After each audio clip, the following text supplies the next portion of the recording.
शाना बेगम के दिमाग में इतनी शैतानी बातें भरी हुई हैं कि वो ये फैसला करती है कि अब सारा और सारा की माँ के घर को बेचा जा सके। वो जाती है वहाँ पर जाकर सारा की माँ से बातें शेयर करती है। क्या शाना बेगम इस मकसद में कामयाब होगी? किस तरीके से जो वो सारा इसके सामने चट्टान की तरह खड़ी हो जाएगी? सारा के लिए शाना बेगम कौन सी मुश्किलात खड़ी करेगी? दुरैया वहाज को अपनी तरफ मैल करने की कोशिश करती है, उसके सामने इस तरह की बातें खड़ी कर देती है कि वहाज का जो माइंड होता है वो ऐसा ऐसा चेंज होना शुरू हो जाता है। रुरैया आती है वहाज के पास और आकर बातें करना शुरू कर देती है। वो सारा की पुरानी बातों को छेड़ देती है और कहती है कि भाई आप लोग तो सारा को कुछ भी नहीं कहते थे। वो सुकून के साथ उस लड़के के साथ मुलाकात करती थी, उस लड़के के साथ पकड़ी गई थी, आज़ादी के साथ आप भी घूम रही है, आपको किसी किस्म की कोई टेंशन नहीं है। वहाज ये बातें जब सुनते हैं ना तो वो रुरैया को समझाने की कोशिश करता है। उससे कहते हैं कि भाई खुदा का खौफ कर, अब वो बातें जो है वो सारी की सारी पुरानी हो चुकी हैं, प्लीज़ जो है आप सारा का नाम मत लिया करें। तो रुरैया ये बातें सुनती है तो वहाज को कहती है कि भाई इसी पॉइंट पे तो मैं बात कर रही हूँ, यही बातें तो आपको मैं समझाने की कोशिश कर रही हूँ कि वो उस लड़के के साथ घूमती थी, अब भी वो सुकून के साथ या आज़ादी के साथ घूम रही है और मैं दोस्त के साथ मुलाकात करने के लिए जाती हूँ तो आप लोग मेरे ऊपर इतना शोर मचाना शुरू कर देते हो, इतना मेरे ऊपर आप लोग प्रेशर डालते हो। क्या मेरी इस घर में कोई इज्जत नहीं है? जब मुझे इस तरीके से एहसास हो रहा है कि भाई इस घर में मेरी कोई इज्जत नहीं करता, जब मेरी वैल्यू को कोई तरजीह नहीं देता, वहाज उसकी बात जो है समझ जाता है। अब रुरैया का इशारा इस तरीके से होता है, वो उसने बात भी इसी तरीके से छेड़ी है कि भाई वहाज जो है मुझे इजाज़त दे दे। वहाज उसका इशारा समझ जाता है, उसे कहते हैं कि भाई मैं सबको जान चुका हूँ कि आप क्या कहना चाहती हो, खुलकर बात करो।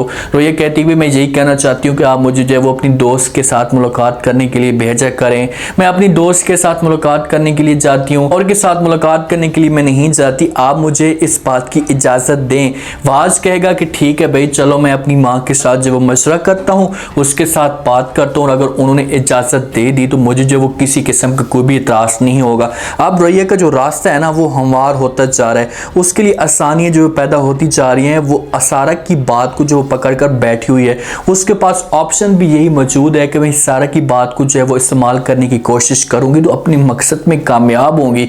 लेकिन उसे पता नहीं है कि भाई तू उसके साथ मुलाकात करेगी तो तुम्हारे लिए और भी ज़्यादा जो परेशानियाँ खड़ी हो जाएंगी, जब तुम्हारे लिए और भी जो वो मुसीबतें खड़ी हो जाएंगी। आती है शाना बेगम, आकर बात करती है सारा की माँ के साथ, उसके साथ ये सारी बातें शेयर कर देती है कि भाई तुमने जो वो क्या किया, रुमाना की तरफ गए हो या नहीं गए। तो आगे से जो सारा की माँ इनकार कर देती है शाना बेगम को, क्योंकि शाना बेगम ये मैसेज लेकर आई है कि भाई ये वहाँ पर रहने के लिए चली जाएगी तो उसके बाद इस घर को मैं बेच दूंगी। तो ये बातें जब सुनती है जहाँ पर सारा की माँ तो वो इनकार कर देती है। ठीक भाई मुलाकात करने के लिए मैं नहीं जा रही, सारा आएगी और सारा जो फैसला करेगी वही होगा। तो शाना बेगम ये बातें सुनती है तो उसे गुस्सा चढ़ जाता है।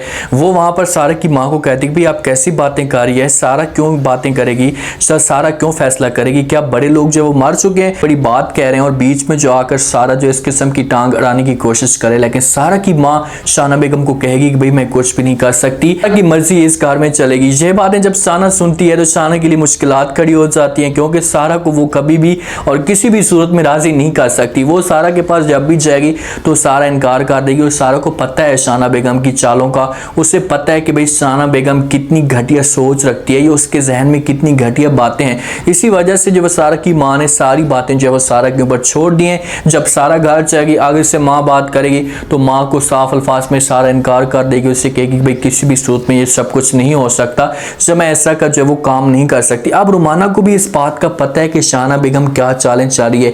जैसा वो घर से निकलने की कोशिश कर रही होती है, जब घर से आ रही होती है सारा के घर की तरफ, तो आगे से रुमाना इससे पूछती है और कहती है भाई क्या फैसला कर रही है, घर को कितने में बेच रही हो, जब वो रकम कहाँ जाएगी। शाना बेगम तो सारी की सारी रकम खुद हड़प करना चाहती है कि भाई जब घर बिक जाएगा उसके बाद मेरे पास दौलत आ जाएगी तो मैं किसी को भी मुंह नहीं लगाऊंगी, सब कुछ जो है वो पीछे छोड़ दूंगी। लेकिन सारा इसके लिए जो वो चट्टान की तरह खड़ी हो जाएगी। इसके लिए जो वो शाना बेगम के लिए मुश्किलात यहाँ पर खड़ी हो सकती हैं। जहाँ पर सरफराज ने जो वो शीना को एक झूठा दावा दिखाने के लिए या उसके सामने अपनी मोहब्बत को सही साबित करने के लिए तलाक के पेपर उसके हाथ में थमा दिए कि भाई ये लो तलाक के पेपर, आपको मेरे ऊपर यकीन नहीं है, मैं बहुत जल्दी जो वो तलाक दे दूंगा अपनी बेगम को। तो शीना बेगम इस मामले पे थोड़ी सी खुश होती है, वो अपनी दोस्त को तलाक के पेपर दिखाती है। तो दोस्त जब देखती है तो उससे पूछती है भाई क्या सरफराज ने जो वो तलाक दे दी है। तो आगे से शीना ये बातें सुनती है तो कहती है भाई तलाक नहीं दे दी, सिर्फ उसे उसने मुझे दिखाने के लिए सब कुछ किया है कि भाई ये देख लें, मैं उसे बहुत जल्दी तलाक दूंगा। अब 2-3 दिन के अंदर अंदर उसे तलाक वो दे देगा। दोस्त को जो है इस मामले पे फिर भी शक होगा, शीना को कहेगी कि भाई चलो ठीक है, आप ये बातें सारी की सारी ठीक कह रही हैं, लेकिन अभी भी मुझे इस मामले पे शक है, ऐसा कभी भी नहीं हो सकता। आप एक दफ़ा जो है ज़रूर उसके साथ बात क्लियर करें, उसके ऊपर प्रेशर डालने की कोशिश करें कि भाई 2-3 दिन नहीं, 1 दिन के अंदर अंदर तलाक दे। शीना कहेगी भाई तलाक के पेपर जब मेरे पास आ गए हैं और जब सरफराज हमारे पास आएगा तो हम उससे साइन करवा देंगे। सरफराज इस मामले पे थोड़ी बहुत टेंशन लेगा, हो सकता है कि वो तलाक ना दे शीना को, उसने जो वो झूठे ख्वाब दिखाए हों, लेकिन शीना इसे इतना मजबूर करेगी कि इससे जो वो तलाक के पेपरों के ऊपर साइन करवा लेगी। सारा जो है वो कुछ पैसों की बात करती है सदीकी साहब से, जब पैसों के मामले से जो है वो थोड़ी सी तंग होती है, इसी वजह से वो सदीकी साहब के पास जाती है और जाकर बात करती है कि भाई आप थोड़ी सी मेरी सपोर्ट कर दें, मुझे जो वो पैसे दे दें। सदीकी साहब ये बातें सुनते हैं तो वो जो है वो सारा को कहता है कि भाई आपको परेशान होने की कोई भी ज़रूरत नहीं है, भाई आपके लिए कौन सी मुश्किलात हैं, आप जब चाहें जितने चाहें पैसे निकलवा सकती हैं, कि हर बात इस ऑफिस में मानी जाएगी। वह जो है वो आप जॉब करने वाली हैं, इस पूरे ऑफिस में जो कोई भी बात करती है तो उसकी बात को तस्लीम किया जाता है। आप एक दफ़ा दनियाल सर के साथ बातें करें तो दनियाल सर आपके लिए सारे के सारे रूल या रेगुलेशन चेंज कर सकते हैं। हो सकता है कि वो ऑफिस के लिए कोई अच्छा सा काम करना चाहती हो, सैलरी के मामले में या पेमेंट के मामले में जो है वो इन ऑफिस वालों के साथ, या हो सकता है सारा चाहे और जाकर दनियाल के साथ बात करे तो आगे से दनियाल जो है वो इसे जो कहे कि भाई आप जो कुछ भी करना चाहती हैं कर सकती है, मुझे किसी किस्म का कोई भी इतराज़ नहीं है। दनियाल तो भाई इसके लिए सब कुछ करने के लिए तैयार है,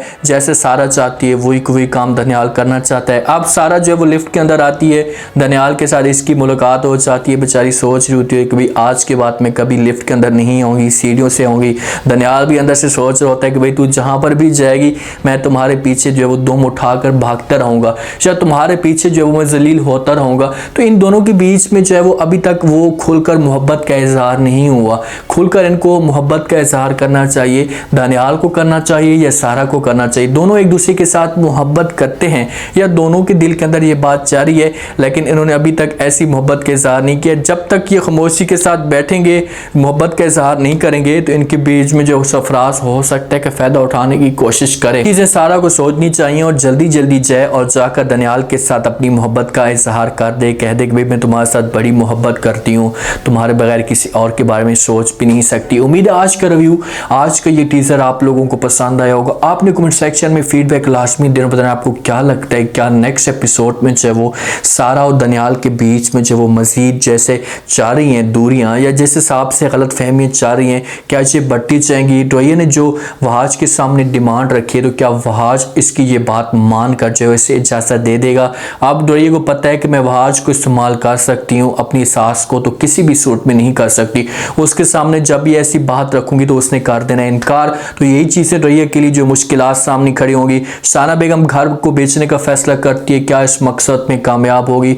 लास्ट में रह दीजिएगा, चैनल को लास्ट में सब्सक्राइब कर दीजिएगा।